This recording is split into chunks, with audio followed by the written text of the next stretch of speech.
Of course I finished. Aha! Hey, it's Solon. According to the more vocal players in World of Warcraft, flying is a big deal. I'm going to skip all the drama that led to flight being a thing again and instead focus on the Draenor Pathfinder achievement itself and how it's going to relate to Legion. And action.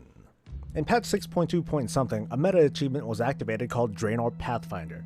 It entailed a number of zone-spanning achievements that eventually unlocked flight within Draenor for all your characters. It's been stated by Blizzard that a similar implementation will be introduced in Legion and we can start working on it at the expansion's launch. I'm sort of going to speculate on when this meta is going to activate and share my thoughts on what the actual requirements might be. More than anything, it'll probably share similarities to Draenor Pathfinder, which requires the following: discovering everything in all zones, completing all the major storylines, completing every daily assault objective, gaining revered status with 3 factions added after launch, and locating 100 hidden treasures. Based on my experience in the alpha, if Legion Pathfinder is lifted from the original Pathfinder, here's what I think it'll feel like. If there's a whole main quest requirement, this is going to be a little bit easier than Legion than in Warlords. Thanks to world scaling, we can immediately go from main quest to main quest and skip any other quest we don't feel like doing. This should be a small improvement for players who don't enjoy that sort of grind. Here's something important to note though: Suramar is not available until max level. This will be the first time that an entire launch zone is dedicated to only the maximum level, so we'll see how the zone plays out if this meta also includes Suramar. It probably will. If we had to discover all locations in all zones, I'd argue that this could be slightly more difficult than in Warlords.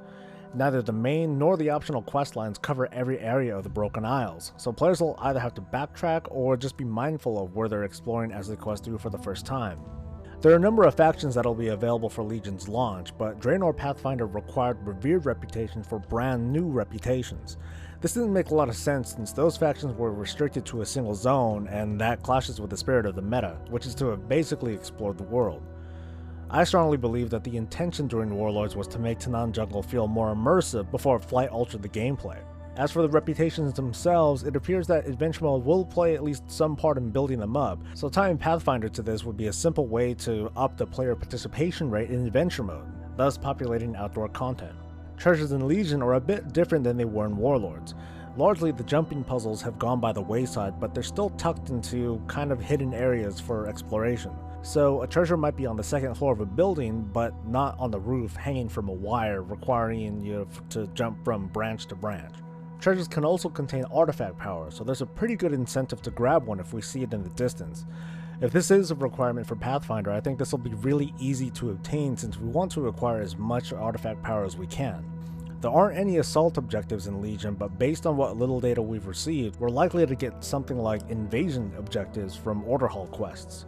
Since up until now I haven't mentioned the Order Hall, it wouldn't surprise me if using the Order Hall mission system was involved with a requirement. Hold on to your pitchforks though, because we'll have to just wait and see for Order Hall missions to make their debut in the alpha. So based on the original Pathfinder achievement, we can make some predictions on how the patches will be deployed in Legion. Well, this is more of a wish list, but here's my prediction. All the requirements for Legion Pathfinder can be fulfilled at launch. The patch that enables Thal'Danath will also activate Legion Pathfinder. Thal'Danath will either be a no-flight zone like the Timeless Isle, or it's going to unlock at a later date, but it won't have any additional requirements on top of Legion Pathfinder. So if the same criteria in Warlords followed us to Legion, in my opinion we're in a pretty okay spot. After all, we've done this before. Most of the meta will be earned naturally, just like in Warlords, only that we now know it's coming. However, Blizzard could add to the meta, or replace what we've already talked about. So let's take a few guesses. If we had to require like a certain amount of artifact points, that'd be boring. We do this way too naturally. It's like adding, a max level achievement to the meta. If we had to earn one legendary piece of gear, we don't know if there is or will be a way to accelerate the rate at which we earn a legendary. It wouldn't surprise me if we could earn our first one fairly quickly, like a drug dealer gives us the first one for free. You could sure bet that there'd be angry players if this was part of the meta, like if players were stuck on this one last requirement due to bad RNG. If we had to complete stuff in Thal'Danath, I have to admit that it'd be kinda messed up to move the goalpost beyond our immediate reach. Players probably won't be pleased to see the meta and already know that even if they did everything they could do now, there's still that home stretch to cross. This though will be dependent on the prediction I gave earlier, like if Thal'Danath will let players fly at all. If we had to complete every dungeon, this wouldn't be so bad, and I don't think the meta would be tied to completing raids. Legion is going to have 9 dungeons included at launch.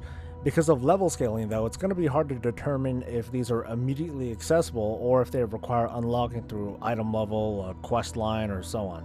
If we needed to have max level archaeology, tying the meta to it makes some sense. There hasn't been any news if there will be sweeping changes to the profession, but for now it's at least worth mentioning. Archaeology is a secondary skill that all players can get, but not all players enjoy, but it definitely fits in with the spirit of exploration. So that's it for today. I hope you enjoyed the video. Stay tuned for when I stick my neck out and try to explain why players talk down on WoW, but still play the damn thing. I'm Soul. Stay breezy, guys.